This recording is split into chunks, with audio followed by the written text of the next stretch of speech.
भगवत प्रणाम को स्वीकार हो। जिस धरती पे बैठ के अपने गुरु का बातचीत, अपने गुरु की चर्चा, अपनी चर्चा करता हूँ, धरती माँ को प्रणाम को स्वीकार हो।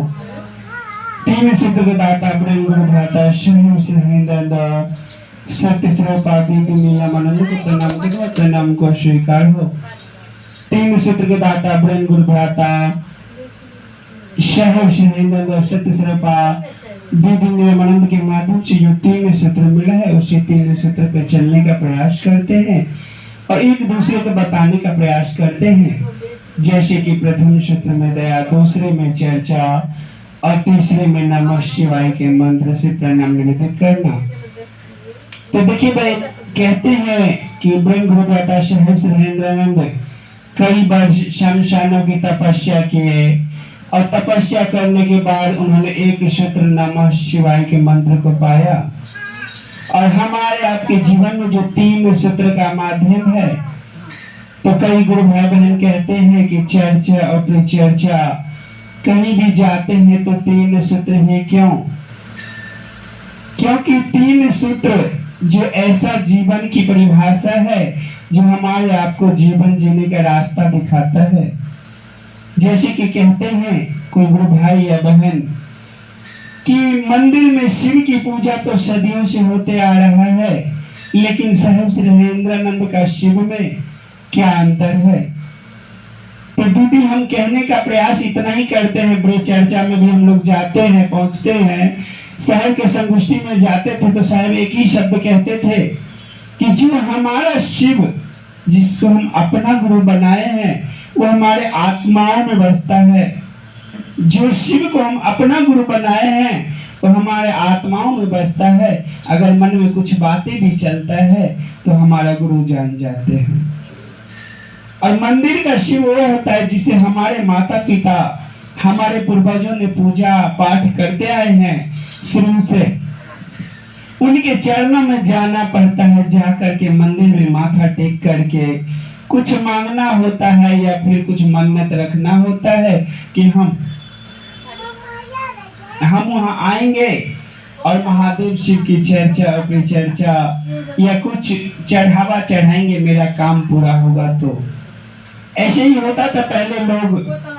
आज भी देवघर के रास्ते में बहुत कांवड़िया मिलता है, लेकिन उस शिव और हमारे शिव गुरु में अंतर इतना ही है जो हम किसी शारीरिक को नहीं मानते, रास्ते चलते भिखारी को नहीं मानते, शारीरिक को नहीं मानते और बड़े से बड़े गुरुओं को भी नहीं मानते, क्योंकि हम अपने आध्यात्म को, जो हमारे आत्मा में वास करते हैं महादेव, इस आत्मा को अपना गुरु बनाए हैं। तो साहिब श्री हरेंद्रानंद का शिव जितने भी जीव है सबके अंदर में वास करता है, वही है साहिब श्री हरेंद्रानंद का शिव। जैसे कि कहते हैं सावन भादव के महीना आता है तो नदी में बहुत से पानी उमड़ पड़ता है, तो एक गुरु और एक शिष्य दोनों पार होने के लिए चलता है। तो जब नदी किनारे पर जाता है तो देखता है बहुत पानी भरा हुआ है। तो साहिब श्री हरेंद्रानंद के जो नमः शिवाय का मंत्र दिए थे और अपना शिव का नाम लेने के लिए दिया था, वही नमः शिवाय को जपते हुए शिव का शिष्य एक छोटा बालक पानी में तैरता हुआ जा रहा था। जाते जाते वो अपना रास्ते पे चलते जा रहा था। जब कुछ दूर आधा रास्ता में गया तो उसका मन भटक गया। मन इतना ही भटक गया कि हमारा माता पिता भी मंदिर में पूजा करता था, हम लोग भी मंदिर को शिव को पूजा करते थे, तो वही शिव तो साहब का भी शिव होगा। उतना ही पानी में डूबने लगा। जैसे ही पानी बढ़ते बढ़ते डूबने लगा, फिर भागते भागते किनारे पे आया। कहे गुरुजी साहिब श्री हरेंद्रानंद से कि भैया, हम आपका पानी को तो रटते ही जा रहे थे पर हम डूबने लगे नदी में। तो साहिब श्री हरेंद्रानंद कहे, अरे मूर्ख, हमसे झूठ बोल लो, महादेव से झूठ मत बोलो। तुम्हारा मन जरूर यहाँ न वहाँ कहीं भटक गया है। तो बोले सही बात है भैया, हम तो अपने महादेव का नाम लेने लगे जैसे कि हम लोग चर्चा अपनी चर्चा में जाते हैं तो कोई कहते हैं हर हर महादेव। तो हर हर महादेव उस समय किया जाता है जब किसी से हमारा युद्ध होता है, जब किसी से झगड़ा होता है, तब हर हर महादेव का नारा इसलिए लगाया जाता है कि वो काल कष्ट दुख को दूर करके अपना रास्ता क्लियर करते हैं, इसलिए हर हर महादेव का नारा लगता है। और हमारे गुरु का चर्चा में जब आते हैं तो एक ही शब्द है नमः शिवाय, जो कि साहिब सुरेंद्रानंद हमेशा एक ही शब्द कहते थे। दीदी नीलामानंद ने कहे कि साहेब आप चर्चा और परिचर्चा में बैठते हैं तो आपका नाम छोड़ के साहेब बुलाता है। तो भैया बोले कि दीदी साहेब हम नहीं हैं, साहेब तो हमारा महादेव है, हम तो एक मानव हैं। जो कोई मिले होंगे साहेब से उनका ये बात जरूर सुने होंगे, क्योंकि साहेब सुरेंद्रानंद हर एक चर्चा में शब्द बताते थे कि साहेब हम नहीं हैं, हमारे महादेव है। अगर शरण ही पढ़ना है तो महादेव का पढ़ो, हम तो एक तुम्हारे तरह मानव है। लेकिन साहेब सुरेंद्रानंद एक ही वाणी से कहे थे कि अगर कोई शरीर में आएगा तो हम नहीं अपनाते हैं। कोई गुरु बनकर के कहेगा कि हम महादेव है तो हम नहीं अपनाते हैं, क्योंकि हमें शिष्य का भाव चाहिए, गुरु का शिष्य नहीं चाहिए। कभी भी वो लोग साहिब सुरेंद्रानंद सोचते थे कि हमें गुरु शिष्य का भाव चाहिए, शिष्य नहीं चाहिए, गुरु नहीं चाहिए, क्योंकि गुरु का जब ज्ञान हो तो हमें कोई चीज की कमी नहीं होगी, और जब हमारे आत्मा में ही गुरु का वास होगा तो हमें ज्ञान क्यों नहीं मिलेगा। तो इसीलिए साहिब सुरेंद्रानंद महादेव को ही अपना गुरु बना लिए। दूसरे शब्द में साहिब श्री कहते थे पूजा कोई भी हो सकता है, वो इष्ट देव का हो या ब्राह्मण देवता को हो या ग्राम देवता हो या शहर में गांव में जितने भी देवी देवता, पूजा किसी का भी हो, लेकिन भाव एक होना चाहिए। पूजा कोई भी भगवान का हो, मन का प्रेम एक होना चाहिए। मन का प्रेम को कभी छोटा बड़ा करके पूजा नहीं होता तो पूजा अधूरा रह जाता है।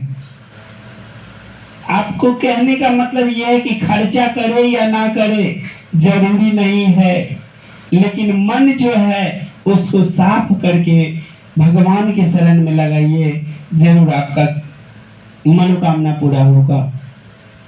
तो साहिब श्री हर चर्चा में हर भजन में एक ही शब्द कहते थे कि जहां भी शिव की बातें हो, जहां भी शिव की बातें हो वहां शिष्य का भाव जागृत होता है।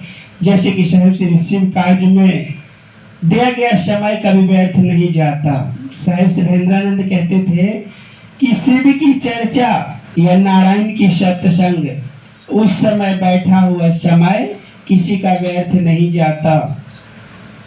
हम और आप जानते हैं कि यहाँ आकर के बैठे हैं तो बहुत लोग गलत भावना से भी देखता है, बहुत लोग अच्छा भी सोचता है, और कई लोग को मन में तो बहुत ही कुछ चलता है, ये लोग क्या करता है समझ में नहीं आता।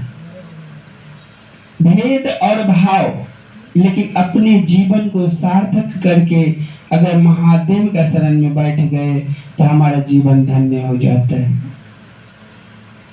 तो बात करते हैं तीन सूत्र जो साहिब सुरेंद्रानंद का दिया हुआ है। तो उन्होंने तो कई वर्ष शमशान की तपस्या किए थे, और जहाँ पे तपस्या किए थे आरा के शमशान में, वहां पे जाइएगा तो आज भी जितने बड़े साहेब थे उतने बड़े गड्ढा खोदा हुआ, ऐसे शीशा लगा हुआ, साहेब का प्रतिमा लगा हुआ है, और वहां पे रोज 3 घंटा का चर्चा होता है। 12 महीना रोज 3 घंटा का चर्चा होता है शमशान में। हम लोग वहां पे गए थे, 2 बार जाके आए हैं, लेकिन एक ही शब्द वहां पे लगता है ऐसे कि स्वयं में साहिब सुरेंद्रानंद यहाँ बैठे हुए हैं। कभी महसूस ही नहीं होता कि साहिब हमारे साथ छोड़ दिए हैं या साहिब सुरेंद्रानंद ने शरीर छोड़ दिए हैं। कभी भी चर्चा परिचर्चा में निकलते हैं तो उनका वाणी याद आता है, क्योंकि साहिब सुरेंद्रानंद एक ही शब्द कहते थे, हमको मत मानना, हम तो मानव है, जैसे तुम हो वैसे हम हैं। हम भी चलते थे महादेव के रास्ते पे, तुम भी चलो। जो हमने 3 सूत्र किया था तुम भी करो, और एक दूसरे को बताते रहो, तुम्हारा चर्चा हो जाएगा। कुछ मांगने की जरूरत भी नहीं पड़ेगा कि हमारे जीवन में क्या चीज की कमी है। मन में आया नहीं कि मेरा गुरु सुन लेते हैं, मन में आया नहीं कि हमारा गुरु सुन लेते हैं कि इसका आत्मा में क्या चल रहा है, और वो पूरा होता है। तो देखिए, कहते हैं पहला सूत्र में दया, जो कि हम और आप हर प्रतिपल हर समय दुख या सुख या कहीं जाते हुए पैर में हाथ में थोड़ा सा भी खरोच आता है या कष्ट पहुंचता है तो महादेव से दया मांगते हैं, और एक ही शब्द कहते हैं, महादेव हमारे जीवन में दया कर देना। दया में न धन न दौलत न संपत्ति, कुछ बोलने की जरूरत नहीं पड़ती है। महादेव अगर कुछ हमारे जीवन में कमी हो उसको आप पूरा कर देना, और कुछ नहीं चाहिए। दूसरा सूत्र में साहिब श्री हरेंद्रानंद का चर्चा अपनी चर्चा करना, अनजान व्यक्ति को बताना, जनमानस को बताना।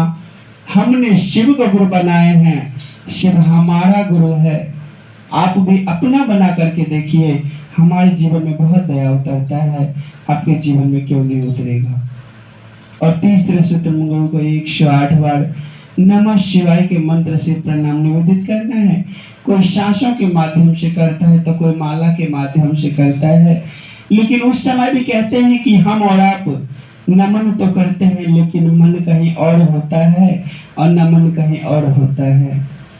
तो कभी भी जब नमन करने बैठते हैं तो सारे संसार की संपदा को छोड़ के महादेव का शरण में बैठे और ध्यान दे करके मन से 3 सूत्र करके नमन करने का प्रयास करें।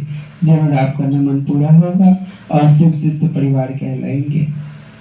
ये मेरे 3 सूत्र की वाणी है। इसको रखते हुए गुरु साहेब सभी भाई बहन को प्रणाम करना।